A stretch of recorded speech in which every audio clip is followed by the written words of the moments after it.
세계적인 현대 미술가 데미안 허스트의 작품 중에 날카로운 칼날들 위에 위태롭게 공중에 떠있는 커다란 풍선이 있는 작품이 있습니다.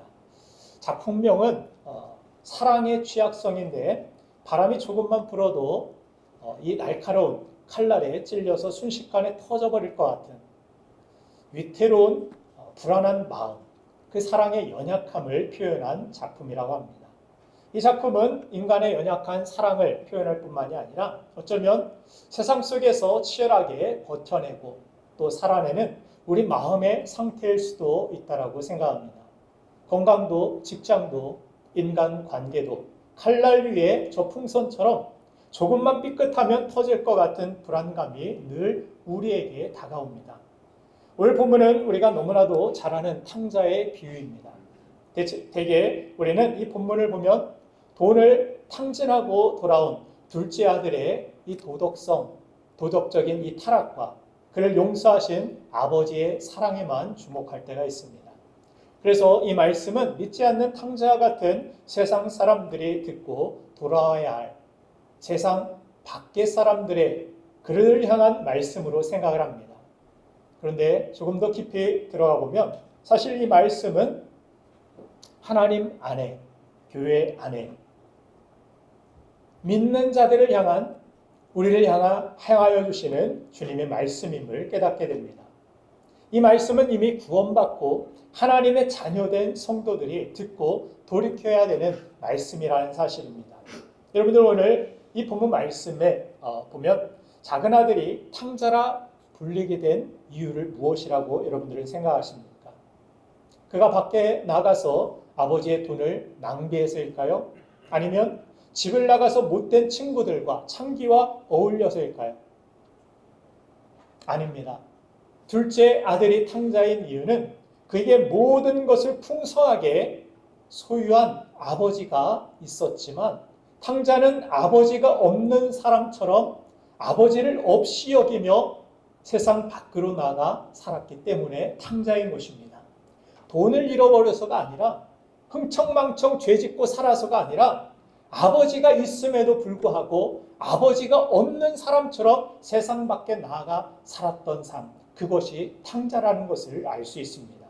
그리고 또 하나의 탕자인 큰아들 역시 아버지와 함께 같이 한 집에서 삶에도 불구하고 아버지 없는 사람처럼 감사함보다는 불평과 원망 속에 살아가고 있었음을 성경은 우리에게 보여줍니다.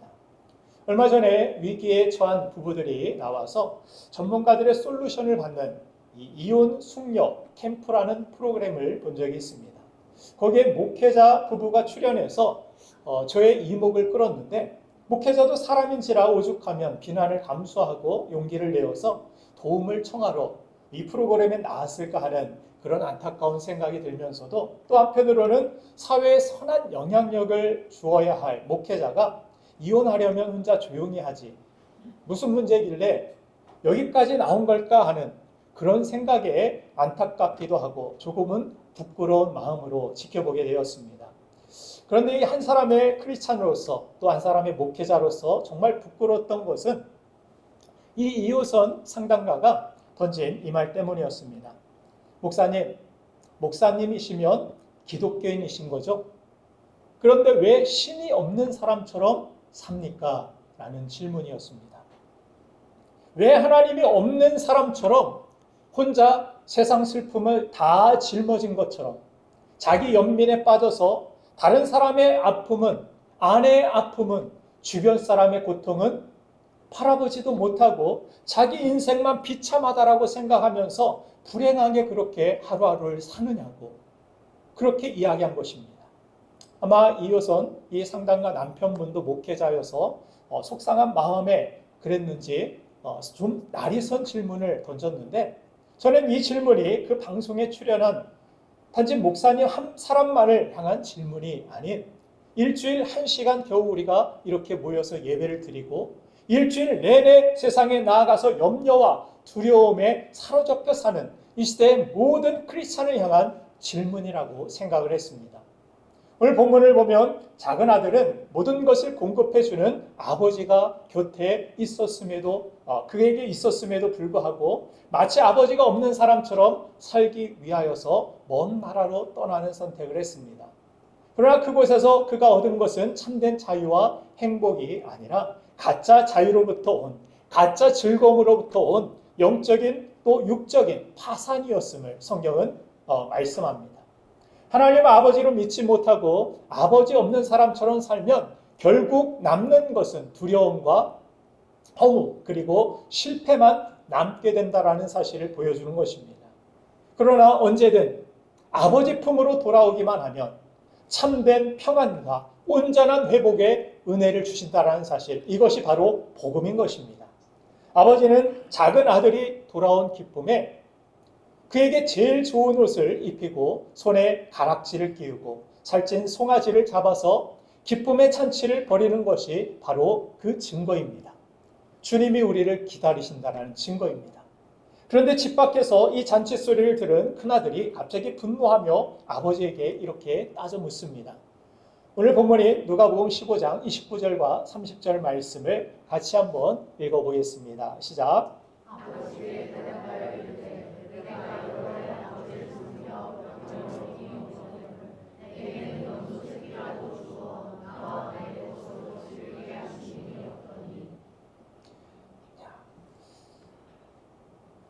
아버지의 살림을 다 허비한 30절도 한번 같이 읽겠습니다. 시작.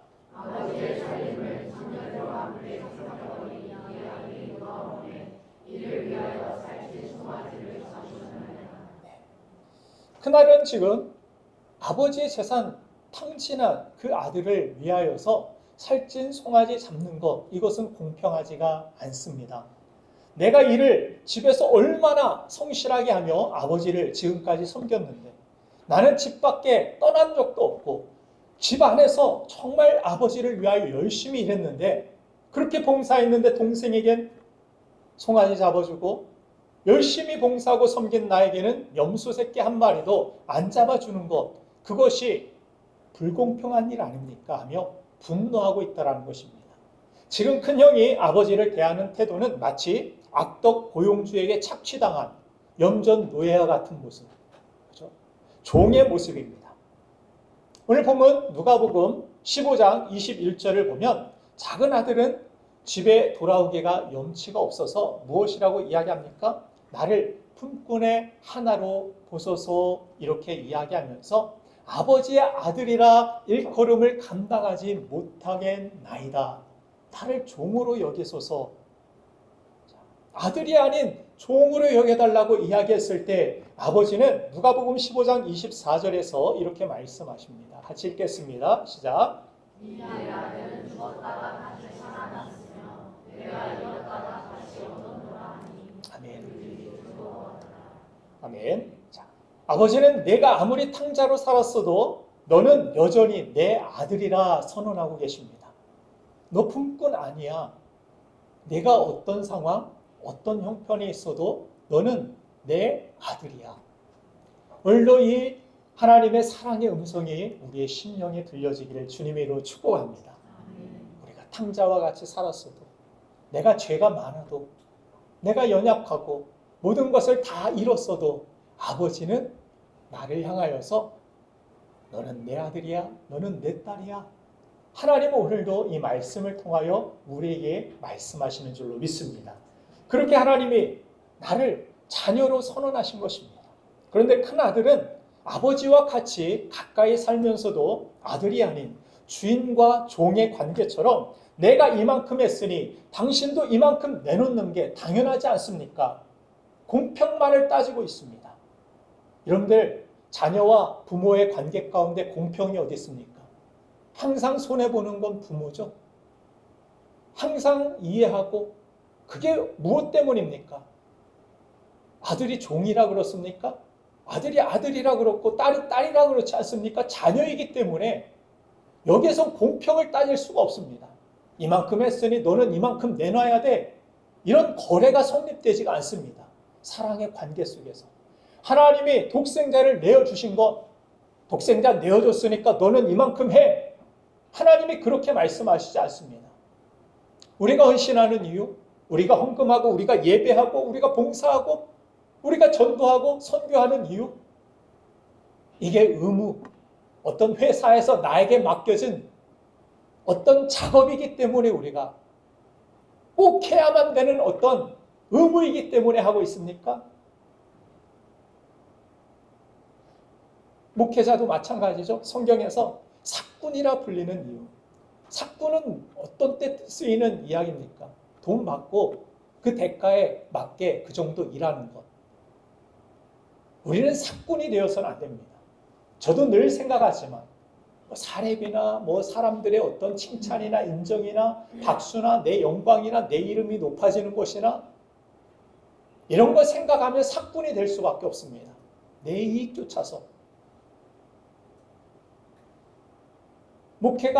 목회인 이유는 하나님을 사랑하는 마음으로 내 자신, 내 가족, 내 미래, 내가 하고 싶은 일, 모든 것들을 다 갈아 넣어서 나를 사랑하시는 하나님 앞에 나도 그런 사랑으로 반응하고 싶은 마음.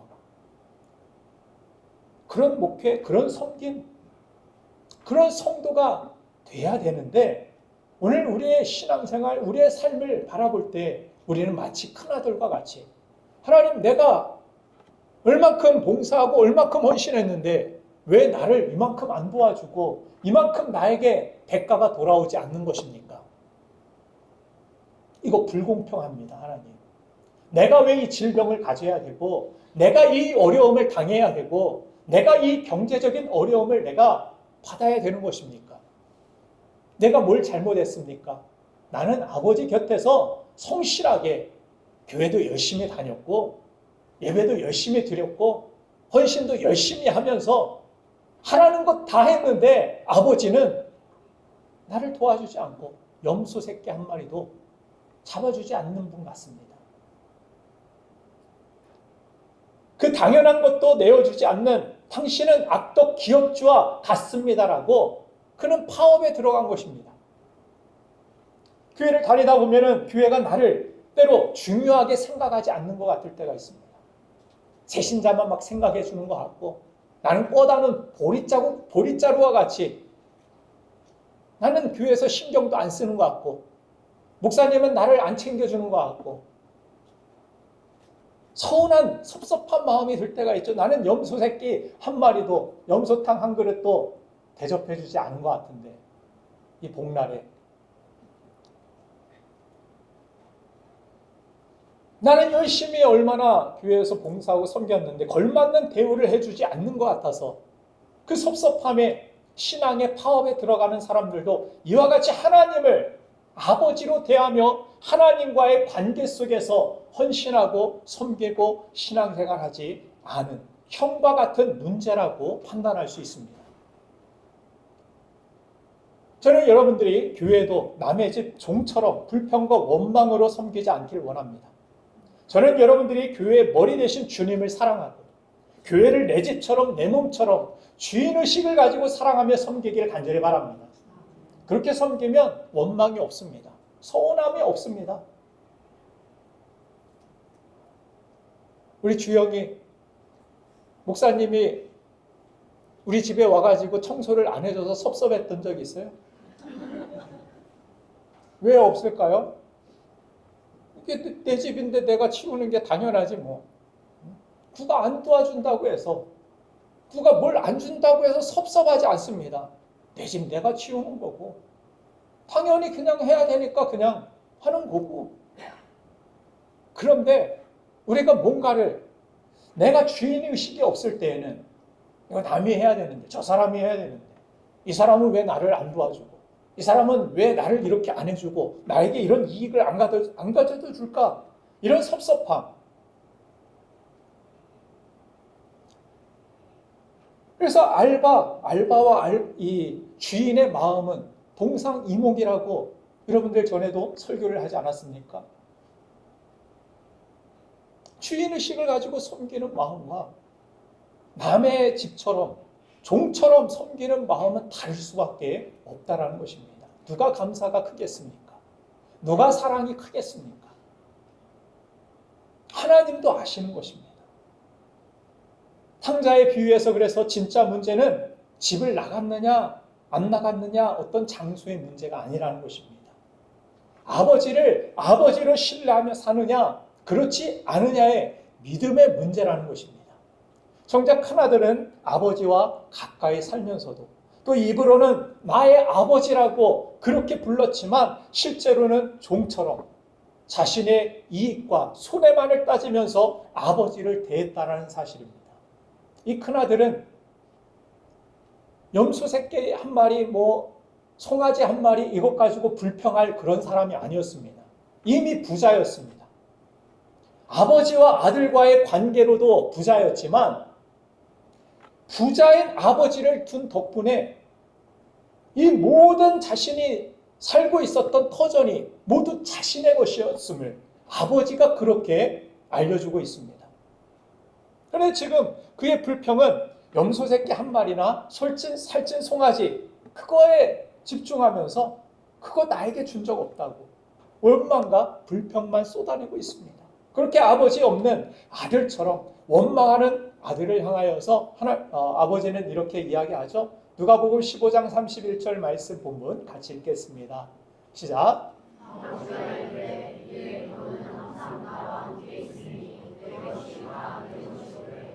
아멘. 네 것이 다 내 것이 다 네 것이거든. 항상 누구와 함께 있다고? 나와 함께. 염소와 양과 그거 없어도 너 지금 누구와 함께 있어? 너 나와 함께 있잖아. 내 안에 있는 거, 내가 가진 거, 이 모든 거 네가 나와 함께 있으면 다 네 것인데 그런데 지금 나에게 염소 없다고. 지금 살찐 송아지 저 사람은 가지고 있는데 나는 살찐 송아지도 없다고. 남에게는 좋은 집도 있고 좋은 차도 있고 좋은 직장도 있고 남에게는 건강도 다 있는 것 같은데 나에게는 왜 이것 없느냐고 불평하고 원망하고 근심하는 그에게 얘야 내가 너와 함께 있잖아. 내 안에 있는 거 다 네 것인데 너는 아버지를 소유한 사람인데 아버지 없는 사람처럼 마치 종처럼 그렇게 이야기하는 것이 합당하다라고 생각하느냐. 네가 불평하고 있는 일, 네가 원망하고 있는 일 무엇 때문이라고 생각해? 정말 환경이 좋지 못해서 송아지가 없고 염소가 없고 세상에 다른 무엇이 없어서 그렇게 불평하고 있는 거라고 생각해? 아니야. 네가 나와 함께 있다라는 사실을 잊어버리고 아버지와 함께 있는 그 안에서 진짜 아들이 누려야 할 자유와 기쁨과 만족과 감사함을 회복해야 되는 것. 이것은 무엇이 있고 없고가 아니라 너의 믿음의 문제야. 아버지를 신뢰하고 아버지와 함께하고 그것이 나에게 진정한 복이고 영광이라는 사실을 믿는 아버지를 신뢰하는 아버지는 나에게 가장 선한 것을 주고 온전한 것을 주고 모든 것을 다 줄 수 있는 아버지 그분이 나와 함께하고 있다는 사실 그분을 내가 내 안에 그분이 계신다는 사실 이것이 너에게 복이라는 것을 내가 잊고 있지는 않느냐. 그냥뿐만이 아니라 하나님은 오늘 이 말씀을 통하여 우리에게도 묻고 계시는 것입니다. 너는 무엇을 소유하고 있어? 너 정말 아버지를 소유한 사람이야? 하나님 아버지를 믿고 아버지를 영접하고 아버지를 소유한 사람이 아니면 세상에 그냥 무엇 조금 있고 없고 그것 가지고 나 부자야, 난 가난해, 이래서 난 불행해 이런 사람이야? 아니면 아버지로 인하여서 아버지 안에서 만족하는 사람이야? 아버지 안에서 부유한 사람이야?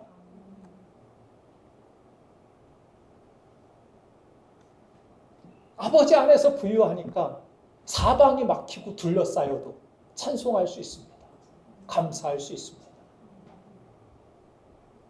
우리의 송아지가 없고 우리 삶에 터전에서 열매가 없는 그런 삶 속에서도 아버지가 나와 함께 계심을 믿는 신뢰, 믿음이 있다라면 우리의 인생은 원망이나 불평이 아니라 감사와 찬양으로 하나님 앞에 진정한 예배로 영광을 돌리게 될 줄로 믿습니다. 이 믿음이 우리에게 있기를 원합니다.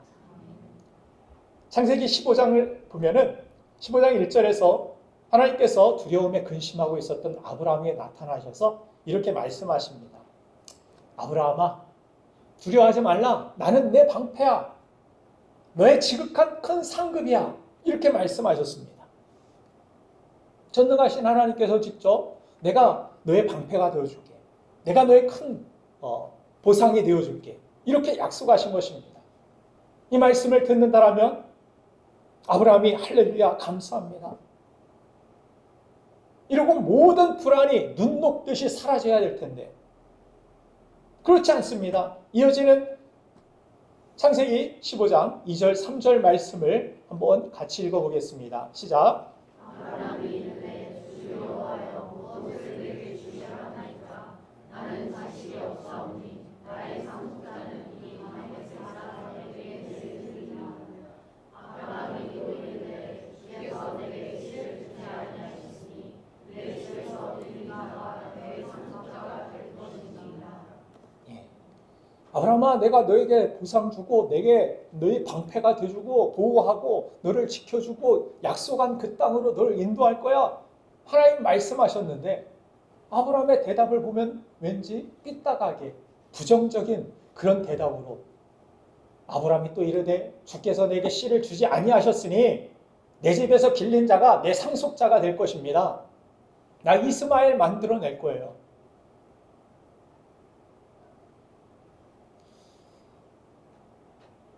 이 큰아들의 어떤 이야기와 비슷한 그런 모습으로 아브라함이 대답하고 있는 것을 보게 됩니다.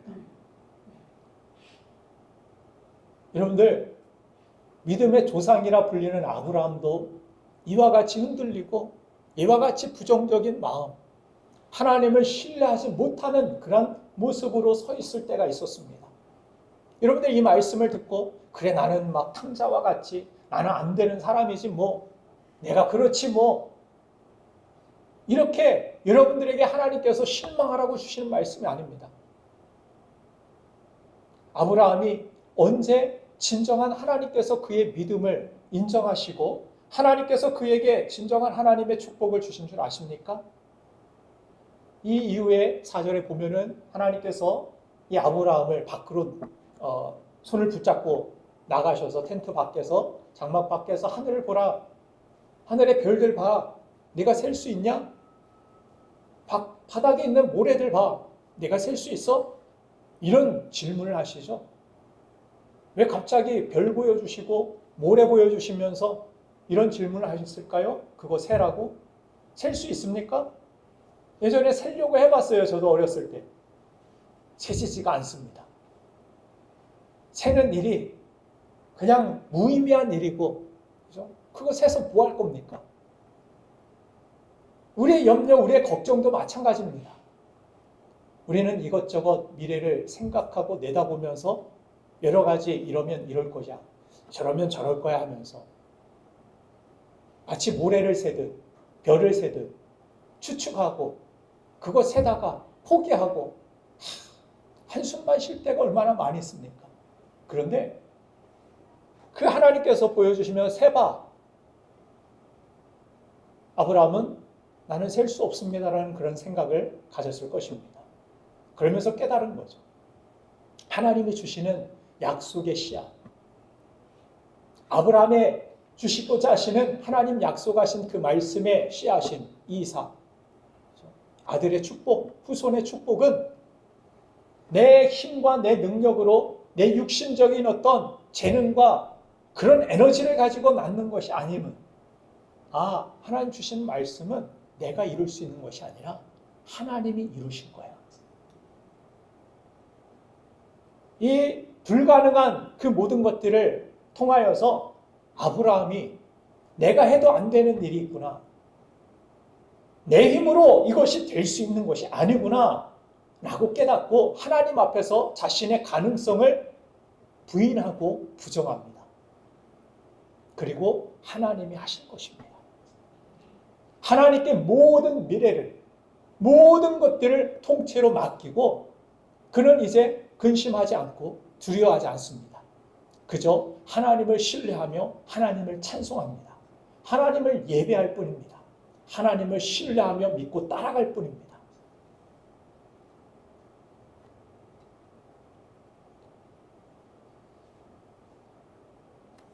아브라함이 부정적인 이야기를 한 것은 와닿지 않기 때문이었죠. 지금 현실 보십시오. 와닿지가 않습니다. 하나님 주신 말씀이. 우리가 설교를 들으면서도 설교를 들을 때는 뭔가 아멘하고 뭔가 그렇게 될 것 같은데 현실에 가보면 와닿지가 않습니다. 말씀은 저 멀리 날아가 버리고 그냥 현실만 덩그러니 남습니다. 그 현실이 우리의 마음을 파고들고 고통으로, 두려움으로 그렇게 파고들 때가 얼마나 많이 있습니까? 아브라함의 이야기도 이해가 되는 것입니다. 그래서 내 현실 보세요. 약속하신 자식은 주지도 않았으면서 맨날 말로만 방패다, 상급이다. 그렇게 나에게 설교만 하십니까? 뭔가 현실적인 것 좀 도와주시고 실질적인 것 좀 주시고 말씀하세요. 전 그냥 제 종 엘리에셀이나 상속자로 삼고 이스마엘이나 만들어내겠습니다. 우리의 현실 속에서도 이 하나님의 약속 말씀과 내 삶의 실제 사이에서 얼마나 흔들리고 끊임없이 그렇게 흔들리며 사는지 모릅니다. 하나님의 위로와 설교는 추상적이고 멀게만 느껴진다는 것입니다. 그런데 당장 갚아야 할 대출금과 무너진 인간관계와 그 각박한 현실이라는 그 고통은 너무나도 크게 우리의 마음에 와닿기 때문입니다. 마트에 아이들을 데리고 가면은 꼭 장난감 코너를 지나가게 될 때가 있습니다. 웬만하면 이렇게 피해서 따라온다고 하면 데리고 가야 되면은 장난감 코너는 피해 가야 되는데 이 마트를 설계한 사람이 사탕과 손을 잡고 설계를 했는지 기가 막히게 아이들이 들어가자마자 햄스터나 뭐 물고기나 앵무새나 그거 좋습니다. 그건 그냥 구경하고 지나가면 되니까. 가는 길에 꼭 장난감이 보이는 그곳을 지나가야 되게 설계를 했습니다. 그러면서 아이는 그게 크게 눈에 들어오죠. 눈을 떼지 못합니다. 아빠 이거 사줘, 이거 사줘. 그러면 아이 지금 그럴 때 아니야. 몇 번 데리고 가다가 하다 안쓰러우니까 아빠 그래 알았어. 열흘 후에 아빠가 사줄게. 그렇게 약속을 합니다. 그런데 문제는 언제 터집니까? 열흘이라는 그 기간이 차기 전에 마트를 또 가야 할 때 아이는 그것을 보고 아빠 이거 사준다고 했잖아. 이거 빨리 사줘. 그러면 아빠가 이야기하죠. 열흘 후에 내가 사준다고 했잖아. 기다려. 에이 거짓말 안 사줄 거면서 하고 막 찡찡대고 울고 하는 아이들 얼마나 많이 있습니까? 제 아이들은 그러지 않았는데 그런 아이들 볼 때가 많이 있어요. 왜 아이들이 그런 마음을 가졌을까요? 물론 뭐 부모가 약속을 뭐 바쁜 가운데 또 깜빡깜빡하면서 인간의 연약함 때문에 잊어버리고 약속을 못 지키고 또 세상에 살아가면서 기다려 하는 것이 정말 점잖은 거절이라는 그런 것을 아이들이 터득하면서 저는 그런 마음을 갖지 않았는가 생각을 합니다. 기다려. 나중에 꼭 해줄 거야 라는 것은 안 해줄 거야.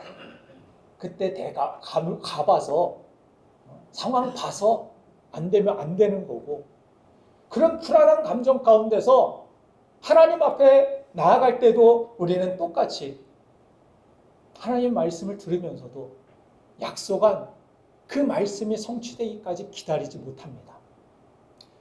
주님께서 기도하라, 구하라, 그리하면 너에게 주실 것이다. 떡을 달라 하는 자에게 뱀을 줄 부모가 어디 있느냐? 떡을 달라 하는 자에게 생선을 달라 하는 자에게 뱀을 줄 자가 어디 있느냐? 떡을 달라 하는 자에게 돌을 줄 부모가 어디 있느냐? 아버지는 가장 선한 것, 가장 좋은 것을 자녀들에게 줄 줄 알거든. 하물며 우리 하나님께서 우리 자녀에게 가장 좋은 것 주시지 않겠느냐. 여러분들 믿으십니까? 저는 무엇보다 이 말씀을 강하게 믿습니다. 이 말씀을 강하게 붙들고 있으면 나에게 지금 당장 좋은 것이 주어지지 않아도, 나에게 지금 당장 실패가 주어지고, 나에게 지금 어려운 문제가 주어져도 평안합니다. 당당합니다. 찬송할 수 있고 감사할 수 있습니다. 왜? 하나님은 이 모든 거 합력해서 나에게 선한 것 주시는 나를 사랑하시는 아버지야. 가장 사랑하는 독생자 예수 그리스도까지도 나의 죄를 대신 담당시키시며 나를 살리시기 위하여, 구원하시기 위하여 주신 하나님 아버지는 선한 분이야. 여러분들, 나의 아버지는 어떤 분이십니까? 선한 분이십니까? 우리 한번 고백해 봅시다. 하나님은 선하십니다. 그리고 하나님은 온전하십니다. 아멘. 그래서 전능하고 공의로우신 그 하나님, 온전하시고 선하신 그 하나님께서 기다려라, 내가 이행하겠다 말씀하실 때 하나님의 말씀을 부여잡고 기다리면 안 될 것 같고 불안하고, 기도해도 막 요동하는 파도와 같이 기도하라 하셨는데 기도대로 하나님께서 선한 거 주시지 않을 것 같처럼 그렇게 느껴지면서 파도처럼 흔들리는 내 마음, 내 연약함, 그 가운데 하나님의 말씀을 의지하고 나아가는 우리의 삶 속에 창세기 15장 6절에서 아브라함에게 그렇게 하나님께서 말씀하시죠. 아브라함이 여호와를 믿으니 여호와께서 이를 그의 의로 여기시고.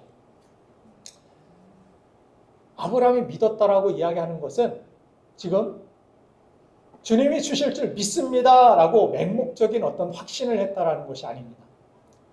주님 앞에서 나는 방법이 없습니다.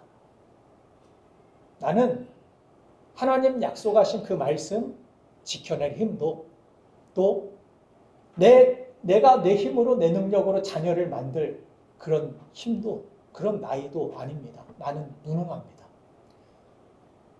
별을 세보고 모래를 세보고 안 됩니다. 자녀도 내 힘으로, 내 능력으로 안 됩니다. 전적인 파산을 의미하는 것입니다. 그 파산, 믿습니다, 믿습니다, 자기 의지 믿는 것, 이게 아니라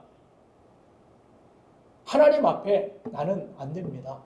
그러나 하나님은 하실 수 있고 나에게 좋은 것 주시는, 말씀하신 대로 이루시는 하나님이심을 믿습니다. 나는 죽고 예수가 살고, 그것이 믿음이고 그것이 복음입니다. 그때 하나님께서 아브라함이 여호와를 믿으니 여호와께서 이를 그의 의로 여기시고, 의라는 것 여러분들에게 자주 말씀드리죠. 의롭게 되었다. 이 말은 하나님과의 관계가 회복되었다라는 뜻입니다. 하나님 안에 속한 아버지와 자녀의 관계. 그 관계, 그것이 믿음이라는 거예요. 그 관계를 이어나가는 것이 신앙생활입니다. 뭐 기도 조금 하고 안 하고, 예배 조금 드리고 안 드리고, 뭐 봉사 조금 하고 안 하고, 이게 아니라 아버지와의 관계를 신실하게 어떤 상황 속에서도 이어나가는 것, 그것이 신앙생활입니다. 믿습니까? 그래서 아버지를 가진 자는 이미 아버지가 가진 모든 것들을 가진 자임을 여러분들 믿으시고, 우리 함께 그런 의미에서 하나님 앞에 고백해 봅시다. 나는 부자입니다. 믿습니까? 네. 나는 부자입니다. 나는 하나님을 가진 자입니다. 내 안에 하나님이 계시고 주님이 나와 함께 계시니 주님이 가진 모든 것들이 네 것이 아니겠느냐 하나님은 물으십니다. 아멘, 그렇습니다. 주님이 나에게 함께 계심을 믿습니다. 그런 모든 상황, 어려운 상황, 정말 미래를 헤아릴 수 없는, 예측할 수 없는 두려움이 나에게 있지만 나와 함께 하시고 나를 사랑하시는 그분 손 붙들고 내가 그 미래를 향하여 담대하게 나아가겠습니다. 찬송하며 나아가겠습니다. 감사하며 나아가겠습니다. 그런 믿음으로 하나님 앞에 정말 하나님이 그것을 믿음으로 여기시고 의롭게 하나님과의 그 관계 속에서 놀라운 하나님의 축복과 말씀하신 그 모든 것들을 이루시는 놀라운 축복이 저와 여러분들의 인생에 넘치게 채워질 줄로 믿습니다. 이 시간 하나님 앞에 우리 한번 믿음으로 기도하며 고백하길 원합니다.